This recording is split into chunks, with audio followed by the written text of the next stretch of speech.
एक साथ इतने जाटों से मुलाकात हो गई और सबने कहा हम भी बात करेंगे। तो एक पत्रकार जब इतने जाटों के बीच में घिर गया तो मेरा भी मन हुआ कि चलो बात कर लेते हैं। इसलिए कि जाटों की एक अच्छी बात है, बोलते हैं तो बड़े बिंदास बोलते हैं और ताऊ लोग के तो कहने क्या। तो इसलिए मैं दावा कर सकता हूं कि इनसे मैं जो बातें करूंगा आपको आनंद जरूर आएगा। आप कुछ कह रहे थे, आप क्यों आए हैं और यहाँ पर? नहीं, मैं तो ये कह रहा था, हम तो ये बता रहे हैं कि धरने में जाटों की ज्यादा बहुतात है। तो हमने कल प्रचार किया गांव में, भाई जाट के बजाय दूसरी जो हमारे किसान भाई हैं दूसरी बिरादरियों के, वो सबसे ज्यादा धरने में जा। तो हमने कल जो देखा, जितना उत्साह जाटों में है उससे ज्यादा यादवों में, मेरे भाई फकरू में और गुजरों में और सारी बिरादरियों में जो है वो जाटों से ज्यादा उत्साह है धरने पे। आज ज्यादातर लोग जो हैं वो जाटों से अलग जो है जातियां हैं हमारी किसान, वो सब यहाँ आए हैं। अच्छा, एक बात बताइए, मैंने जब जाटों की बात शुरुआत करी, ये मुझे 2-3 दिन से मुझे लोग कहते हैं कि जाट मरा तब जानियो, जब बरसोड़ी होए। ऐसा क्या है? नहीं, मैं बताऊं, जाट मरा जब जानियो, जब जहां उसका अंतिम संस्कार हो वहां आंखें जम के बड़े बड़े हो जाएं, तब तक जाट मरा मत मानियो। जाट जब तक जिंदा है। आखा, आखा समझते हो? आखा मतलब आखे का पेड़ होता है, हाँ, जिसमें आपने देखा नहीं आखा, कई साल में जमे जो बता दीजिए मुझे। नहीं, मैं बता रहा हूँ, यहाँ भी है, यहाँ भी है, यहाँ भी है, हाँ। जो नहीं जानता है वो ढूंढ लेना, अपने आसपास के जाटों से पूछ। नहीं, आजकल जो आखा है जो जाटों के सब घरों में मिलेगा, पूजा जाता है। पहले पूजा नहीं करते थे इसकी, लेकिन अब पूजा करते हैं। एक बात बताइए, पहले मैंने सुना कि जाट मरा तब जानियो जब 13वीं होए, उसके बाद मैंने सुना कि जाट मरा तब जानियो जब बरसोड़ी होए, अब आपने एक तीसरी वाली बात कह दी। हाँ, तो जाट मरा जब जानियो, जहाँ अंतिम संस्कार हो वहाँ आखा जम के बड़ा हो जाए। ऐसा क्यों है? ऐसा क्या है? नहीं, वो जाट भगवान से जुड़ी ही बात है ना, भगवान से जुड़ी ही बात है जाट की। अच्छा, एक बात और मैंने सुनी, वो कुछ एक और कहावत है कि जो पढ़ा लिखा जाट नहीं होता है वो भगवान की तरह से, क्या होता है? कुछ और होता है। कोई आपको याद है वो सब? नहीं, नहीं, पढ़ा लिखा जाट खुदा जैसा। क्या बोलते हैं उसको? वो मैंने कुछ ऐसा सुना। पढ़ा हुआ जाट खुदा जैसा और अनपढ़ जाट पढ़ा जैसा। अच्छा, एक बात बताइए, हुक्का मतलब टीवी में कहते हैं कि टीवी में जब भी ऐसी चीजें दिखाते हैं तो कहते हैं धूम्रपान स्वास्थ्य के लिए हानिकारक है, आपके लिए होगा, जाटों के लिए नहीं है।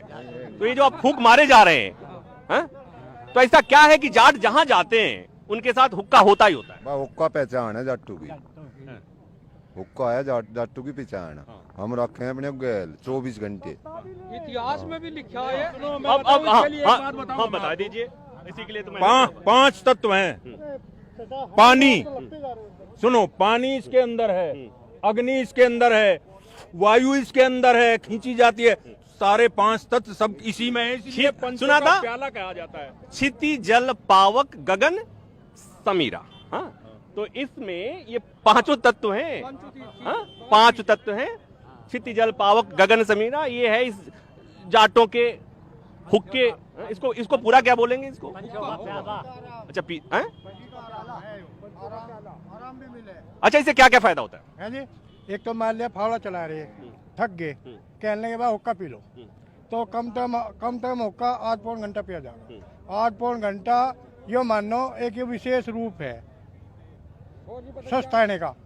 फिर मंडागा 1 घंटे पीछे फिर पीवागा। ये तो हो गया सुस्ताने का, आराम करने का। टेक्निकल बात बता रहा हूँ। टेक्निकल बताइए। हुक्का बहुत पहले से चलता आ रहा है, बहुत पहले से चलता आ रहा है।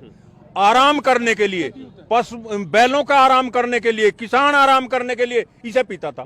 मैं गारंटी से कहता हूँ, कोई डॉक्टर आकर इस बात पे बहस कर ले कि हुक्का जो आदमी पिएगा उसका कभी बीपी हाई नहीं हो सकता। मैं इनकी बात में थोड़ा सा जोड़ देता हूं कि जब से मैं यहाँ गाजीपुर बॉर्डर पे आया हूं, 80 साल, 85 साल, 90 साल के जाट बैठे पड़े हैं ठंड में। पूछो ठंड लगती है ताऊ? कहे नहीं जी, तो मतलब ये कि कुछ तो बात है इस हुक्के में। हाँ जी, ऐसा है क्या? बिल्कुल है जी। हाँ? हुक्के के सारे से टाइम काटते हैं रात को किसान तो। हाँ। आज के सारे से टाइम काटते हैं, पानी पे जावे थे। हुक्के पर ही बात करते हैं। हाँ जी। कुछ हुक्के के बारे तो में बता हुक्के रहे के हुक्के से मतलब एक सामाजिक सुधार भी हो जी। हैं। अच्छा वहाँ एक से बात बताइए, सामाजिक सुधार तो ठीक है, आपका छोरा हुक्का जब उठाएगा तो आपको कैसा लगेगा? हुक्के मतलब जो हमारा तो परंपरा है, पहले से पीते आ रहे हो, मतलब कोई रुकावट वाली बात तो है नहीं, मतलब उम्र के हिसाब से कब पिए। कितना कितना किस उम्र में? ये मतलब ब्याह शादी हो जाए उसके बाद में उसको जिम्मेदारी पड़ जाए हुक्का पीने लगे, और समाज सुधार के लिए भी हुक्का मतलब सबसे जरूरी है। और ये बात बताऊं, मैं जहां का हूं कि अगर बापू को ये पता चल जाए कि ये कुछ धूम्रपान करता है तो जूता पड़े। वो तो बीड़ी बाड़ी पे करे जी, वैसे वैसे वैसे अच्छा, तम्बाकू आपके यहाँ भी बीड़ी बाड़ी करने पर दिक्कत है, हुक्के में कोई दिक्कत हाँ, नहीं? हुक्के में कोई दिक्कत नहीं। सामाजिक मान्यता प्राप्त है इस हुक्के को ना। अब आपसे मैं हुक्का और धूम्रपान दोनों चीज अलग है। अच्छा, बहुत बड़ा अंतर है। आप अपना सामान्य ज्ञान बढ़ा लीजिए। मेरा बढ़ रहा है कि हुक्के में और धूम्रपान में अंतर है। धुआं तो इसमें भी निकल रहा नहीं, है। धुआं इसमें जरूर निकलता है, लेकिन एक बात देखो, इसमें पानी में को निकल का आता है। सबसे पहली बात, पानी में को निकल का आता है। दूसरी बात, या तंबाकू, इसके अंदर सिगरेट वाला तंबाकू नहीं है, इसके अंदर जो तंबाकू है उसमें गुड़ और तंबाकू मिला के इसको कूट के बनाया जाता है। तो वो धूम्रपान जो है, सिगरेट वाला तंबाकू जो है, वो अलग बात है, ये अलग चीज है। अब मैं थोड़ा सा किसान आंदोलन की बात कर लेता हूं। जी जी जी। ये कब तक चलेगा ऐसे? जब तक मांग पूरी नहीं होंगी जब तक चलेगा। सरकार का जो तानाशाही रवैया है वो ठीक नहीं है। किसान तो अहिंसक रूप तो अपना धरना प्रदर्शन जारी कर रहे, और क्या करें, हम तो मांग रहे हैं ना। देने वाले तो वे लोग हैं जो बैठे हैं दिल्ली की गद्दी पे, तो उन्हें सोचना चाहिए अब भाई हमारी मांग को मानना है, और हम धरने पे तो उठ के अपने घर चले जाएंगे। एक बात अब बताओ, परेशान मेरा एक निवेदन है, जब आपने प्रश्न बदल दिया, कल नरेंद्र तोमर जी ने कहा कि भाई कानूनों में काला क्या है। कानून तो सारा ही काला है, सरकार भी सारी काली है। लेकिन मैं एक बात का जवाब चाहता हूं अपने कृषि मंत्री से, कि जब कारपोरेट कॉन्ट्रैक्ट फार्मिंग करेंगे, सब जो उपज पैदा करेगा किसान, उसको वो खरीदेंगे, अपने पास स्टॉक करेंगे। ये जो राशन पे सामान मिलता है गरीब आदमियों को, ये मिलेगा नहीं मिलेगा। सरकार अब खरीदती है तो राशन की दुकान पे गरीब आदमियों को राशन मिलता है। जब सरकार नहीं खरीदेगी तो इन्हें कहां से मिलेगा? मेरा सबसे पहला प्रश्न है, ये किसानों से ज्यादा प्रभावित जो है गरीब लोगों को करता है ये कानून। मेरा यही कहना है, और वो सारी डिटेल पूछना चाहो तो सारी डिटेल हमारे पास में, अब इनमें अच्छा कुछ है ही नहीं। फार्मिंग आप कह रहे हैं, कॉन्ट्रैक्ट फार्मिंग तो हम वर्षों तक कर रहे हैं। गन्ने की खेती उत्तर प्रदेश में कॉन्ट्रैक्ट फार्मिंग ही है भाई। आपका मान लिया बॉन्ड है 1000 कुंटल का है, आप उसमें 1001 कुंटल भी गन्ना नहीं डाल सकते, 1000 कुंटल गन्ना डाल लेंगे। जो वैरायटी चीनी मिल आपसे बोआगा वही आप बोओगे। उत्तर प्रदेश में आपको बता दूं मैं, 3 रेट डिक्लेयर हो, अगेती प्रजाति, सामान्य प्रजाति और एक रिजेक्ट प्रजाति, लेकिन पर्ची मिलती है अगेती प्रजाति की। किसी भी चीनी मिल में न तो सामान्य प्रजाति की मिलती है न रिजेक्ट प्रजाति। कानून में तो लिखा लेकिन मिल नहीं पाती। और सबसे बड़ा ये देख लो आप, आज जो है 6 फरवरी है, चीनी मिल 1 नवंबर से ओपन हो गए थे, 3 नवंबर से आज तक पर्ची पे गन्ने का मूल्य नहीं डला। तो सरकार की मनसा तो साफ हो रही, ये क्या करना चाह रहे हैं? 325 रुपए पिछले साल का था, वो भी नहीं डाल रहे। पिछला मिला नहीं, अगले का पता नहीं क्या मिलेगा क्या नहीं मिलेगा। तो सरकार तो तानाशाही रवैया यहाँ भी अपना रही। अब मैं एक बात हल्की फुल्के अंदाज में पूछ लेता हूँ। हाँ, आप क्या कह रहे थे? कॉन्ट्रैक्ट फार्म ये है, मैंने इससे पिछले साल जो आलू बोया था उसमें मैंने एग्रीमेंट किया और भाव आ गया डाउन। तब तो ये कह रहे थे कि हम 2.5 और 5 को आपका आलू उठाएंगे, लेकिन मन्ना अनजाने में दस्तखत कर दिए सारे पे, पढ़ा तो मैं भी नहीं। उसके बाद मैं गया, बार बार चक्कर लगाता रहा, ऊपर से बारिश की संभावना, हमने 5000 की तिरपाल आलू के ऊपर लगाई और वे आलू लेने नहीं आए क्योंकि मार्केट डाउन था। पिछले साल उन्होंने जो मुझे बीज के लिए फिर कहा, मैंने कहा भाई अब मैं ऐसे नहीं करने का, तुम मुझे लिख के दो कि हम आलू उठाएंगे, उनको कहीं ले लो, हम नहीं दे रहे। तो काउंटिंग फार्म कहाँ रह गया? सोच रहा था बेईमान फार्म है। और सरकार कॉन्ट्रैक्ट फार्मिंग नहीं, बेईमान फार्मिंग हो गई। अब एक बात और बताइए, मैंने बात शुरुआत करी थी जाटों से, तो ये जाटों ने इसे पगड़ी और नाक की बात बना ली है सर? नहीं, ऐसा कुछ नहीं है, न नाक की बात है न पगड़ी की बात है। ये तो अब हम आके बाद में उस बात को भावनात्मक तरीके से कह रहे हैं। बहुत दुखी है किसान, मैं ईमानदारी से कह रहा हूं।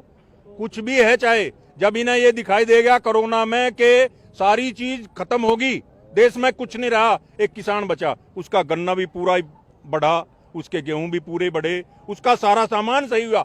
तो इन लोगों की निगाह होगी कि ये सामान कब्जा लो जो किसान पैदा करता है, इससे कुछ प्रॉफिट है। और नहीं तो एटलस आई के लिए की बने थी वहां, यहाँ इसमें हिंदुस्तान में वो भी बंद होगी। तो जाटों के मुंह से गंभीर बातें उम्मीद है आप तक पहुंच गई होंगी। जो कॉन्ट्रैक्ट फार्मिंग की कमियां समझना चाहते हैं उन्होंने भी समझ लिया होगा। और बस आखिर में इतना ही कि धूम्रपान स्वास्थ्य के लिए हानिकारक है। कैमरामैन जहांगीर के साथ प्रभाकर मिश्रा। नमस्कार, मैं हूं मानक गुप्ता। अगर आपको हमारा ये वीडियो पसंद आया हो तो इसे लाइक और शेयर जरूर करें, और हां, हमें सब्सक्राइब और फॉलो करना ना भूलें ताकि आप देश और दुनिया की कोई खबर मिस ना करें। तो जुड़े रहिए हमारे साथ और देखते